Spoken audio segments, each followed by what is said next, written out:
ഒരു ദിവസമുണ്ടല്ലോ, ഒരു മനഃശാസ്ത്രജ്ഞൻ ഒരു ഹോട്ടലിൽ റൂം എടുത്തു. അന്ന് രാത്രി അദ്ദേഹത്തിനെ കാണാൻ വേണ്ടി ഒരു യുവ വൈദികൻ സമീപിച്ചു. അദ്ദേഹത്തിനോട് കുറച്ച് സംസാരിക്കണമെന്ന് ആവശ്യപ്പെട്ടുകൊണ്ടായിരുന്നു യുവ വൈദികൻ മനഃശാസ്ത്രജ്ഞനെ സമീപിച്ചത്.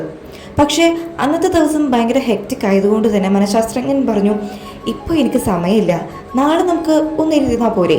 അങ്ങനെ ഒരു ചോദ്യം ചോദിച്ചപ്പോൾ യുവ വൈദികൻ പറഞ്ഞു, ശരി എന്നാൽ അങ്ങനെ ആയിക്കോട്ടെ എന്ന് പറഞ്ഞു. ആ ദിവസം കടന്നുപോയി. എന്നാൽ പിറ്റേ ദിവസം എല്ലാ റൂമുകളിലേക്കും ചായ കൊടുക്കാൻ വന്ന പയ്യൻ ഈ മനഃശാസ്ത്രജ്ഞനോട് പറഞ്ഞു, താഴ്വാരത്ത് ഒരു ഡെഡ് ബോഡി, വേറെ ആരുടെ അല്ല, ഇന്നലെ ഒരു യുവ വൈദികൻ ഇവിടെ വന്നിട്ടുണ്ടായിരുന്നില്ലേ, അദ്ദേഹത്തിൻ്റെ ആണെന്ന്.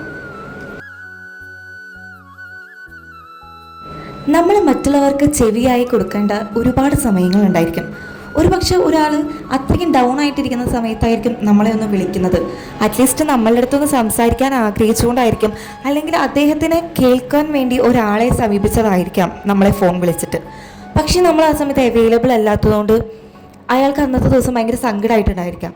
ഒരുപക്ഷെ നമ്മൾ തിരക്കാണെങ്കിൽ അറ്റ്ലീസ്റ്റ് നമ്മൾ ഫോൺ എടുത്തിട്ട് എടാ ഞാനൊന്ന് തിരക്കാണ്, ഞാനിപ്പോൾ വിളിക്കാട്ടോ എന്ന് പറഞ്ഞു കഴിഞ്ഞാൽ ചിലപ്പോൾ അപ്പുറത്ത് നിൽക്കുന്ന ആളുടെ എല്ലാ വിഷമങ്ങളും തീർന്നിട്ടുണ്ടായിരിക്കാം, അല്ലെങ്കിൽ ആളുടെ ഒരു വിളി പ്രതീക്ഷിച്ച ആൾ വെയിറ്റ് ചെയ്തിട്ടുണ്ടായിരിക്കാം.